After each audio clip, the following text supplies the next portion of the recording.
पहली बार में ही जीता सीनियर नेशनल बॉक्सिंग प्रतियोगिता में जीत बेस्ट चैलेंजर का खिताब।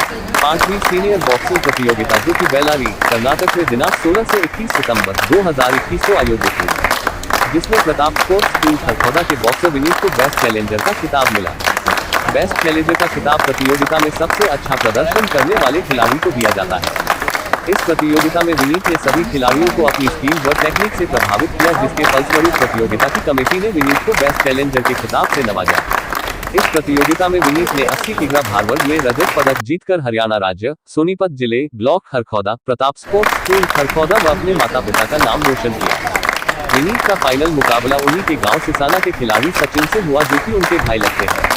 इस प्रतियोगिता में सचिन ने सेना की तरफ से व विनीत ने हरियाणा की तरफ से भाग लिया।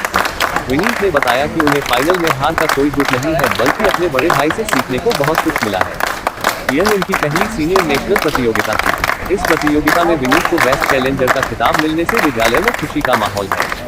पदक विजेता खिलाड़ी विनीत का विद्यालय प्रांगण में पहुंचने पर प्राचार्य धर्म प्रकाश आर्य, कुश्ती coach Devendra, Sandeep Bidhlan, boxing coach Sandeep व नवीन ने फूल मालाओं से स्वागत किया।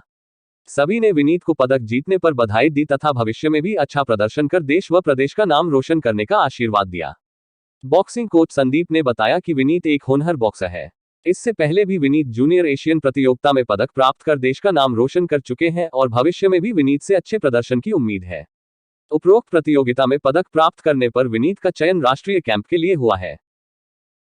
हाँ सर, सभी सुविधाएं उपलब्ध है, अंतर्राष्ट्रीय स्तर की जिम वगैरह सब कुछ मतलब अच्छा है, रिंग भी है, हॉल भी है, सब कुछ परफेक्ट है। एक ओलंपिक मेडल जीतने के लिए जिसको सुविधा चाहिए वो सब है। Vineet 5th elite mains national boxing championship जो कि 2021 बेलारी कर्नाटका में संपन्न हुई, वहाँ से हम देख रहे हैं कि बेस्ट चैलेंजर का खिताब लेकर आप लौटे हैं। हमें बहुत खुशी हो रही है। आप बताएं कि आपको कितनी खुशी है? मुझे बहुत खुशी हो रही है सर कि मैंने सीनियर लेवल पे इतना अच्छा अवार्ड मिला है और सिल्वर मेडल के साथ मैं लौटा हूँ। मुझे बहुत खुशी है। और आप कितनी देर प्रैक्टिस करते हो हर रोज़? मैं डेली 3 घंटे सुबह, 3 घंटे शाम को प्रैक्टिस करता हूँ और कंपटीशन टाइम में 1-2 बार दिन में भी। ओके, तो यहाँ पर आपके कोच साहब संदीप जी हैं, नवीन जी हैं, वो किस प्रकार से आपकी प्रैक्टिस करवाते हैं? वो अच्छी मतलब कि जैसे अलग अलग शेड्यूल होता है डेली का, जितना मतलब कि कंपटीशन टाइम पे अलग ट्रेनिंग होती है, ऑफ सेशन होता है, जब कंपटीशन ऑफ होता है तो उस पर अलग ट्रेनिंग होती है, अलग अलग तरीके से होती है, अलग अलग ट्रेनिंग करवाते हैं। भविष्य में क्या योजना है? भविष्य में वैसे ही चाहूँगा अभी आने वाले कॉमनवेल्थ है 2022 में, उनमें मेडल लेना चाहूँगा और ओलंपिक में मेडल लेना चाहूँगा देश के लिए।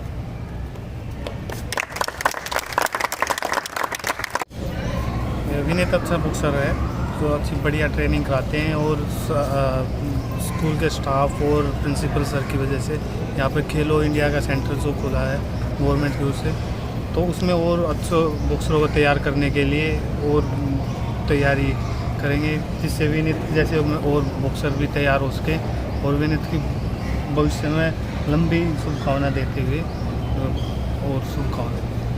सर, जो बेस्ट चैलेंजर होता है वो पूरी टूर्नामेंट के जो सर्वश्रेष्ठ बॉक्सर्स होते हैं उनमें से एक बेस्ट बॉक्सर होता है और एक बेस्ट चैलेंजर होता है, जो छोटी मोटी कमी और जिसका अटैकिंग स्टांस अच्छा होता है, जिसका गेम सेंस बहुत अच्छी होती है।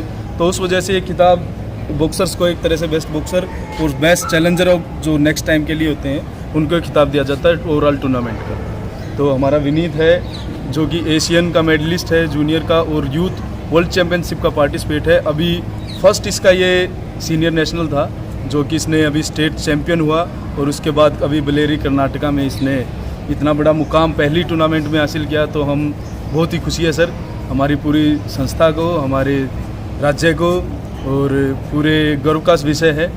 तो इसको ढेर सारी शुभकामनाएं, बधाइयाँ और हम आशा करते हैं कि इसी तरह आगे चलकर हमारे देश, हमारे राज्य का नाम रोशन करें। सर, जैसे अभी हमारे जो स्पोर्ट्स डिपार्टमेंट है उसमें खेलों को बहुत हरियाणा सरकार ने, सेंटर ने बहुत ही मोटिवेट किया है बॉक्सर्स को या अदर जितने भी गेम हैं सभी को अच्छी धनराशि के साथ सहयोग किया गया है। और जहाँ तक रही कि जैसे मेडल आता है, जिस स्तर पर बॉक्सर का मेडल आता है उसी स्तर से बच्चे के लिए भविष्य में जो नौकरियां हैं हरियाणा गवर्नमेंट है उसमें डी ग्रुप से लेकर अधिकारी की पोस्ट तक वो अवेलेबल हो जाती है।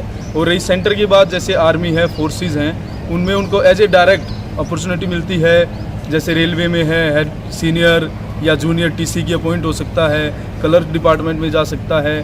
फोर्स में अगर कहें तो सूबेदार, हवलदार या फिर सिपाही के तौर पे वो भर्ती हो सकता है। इनकम टैक्स में सर बहुत सारे ऐसे ऑफ़र हो जाते हैं सर, जो हर स्पोर्ट्समैन के लिए कहीं ना कहीं मौका मिलता है उसके रोज़गार पाने के लिए, उसको अपने समाज में अच्छा स्थान प्राप्त करने के लिए। तो मैं सभी से अनुरोध करूंगा कि जिस तरह हमारे ये बॉक्सर्स आज के सितारे इस तरह मेहनत कर रहे हैं, आगे चलकर अपना देश और समाज गौरव प्राप्त करेंगे। और एक अपने ऊपर डिपेंड होकर किसी ज़्यादा भागदौड़ ना करते हुए मेहनत करके अपने स्पोर्ट्स के थ्रू अच्छी नौकरी हासिल करें। सर सबसे पहले तो मैं जो हमारे अभिभावक हैं, जो पेरेंट्स हैं और जो स्पोर्ट्समैन हैं, उनसे अनुरोध करूंगा कि कभी भी इस तरह से भूल ना करें कि कई बार पागलपन में या बहुत ज़्यादा उत्साहित होकर वो ऐसा काम कर देते हैं कि पढ़ाई को छोड़ देते हैं और स्पोर्ट्स के पीछे। जब तक पढ़ाई नहीं होगी तब तक कुछ नहीं है, आपको कहीं कुछ नहीं मिलेगा। मिनिमम कम से कम आप +2 तक रेगुलर है या किसी भी तरह से आप +2 तक मिनिमम आपको आवश्यक है इस फील्ड में चलना या नौकरी के लिए स्थान प्राप्त करना। और उसके बाद ग्रेजुएशन, पोस्ट ग्रेजुएशन वो तो चलता ही रहता है जिस तरह होगा। लेकिन मैं सभी से अनुरोध करूँगा कि पढ़ाई बिल्कुल ना छोड़ें। पढ़ाई ऐसा जरिया है जो आपकी ज्ञान, आपकी क्षमता को आगे प्रदर्शित करता है। तो मिनिमम +2 तक आप रेगुलर स्कूल में अपना अध्ययन करें, बस यही मैं कहना चाहूँगा। लाइक, शेयर और सब्सक्राइब जरूर करें हमारे न्यूज़ चैनल हरियाणा लाइव 24 को।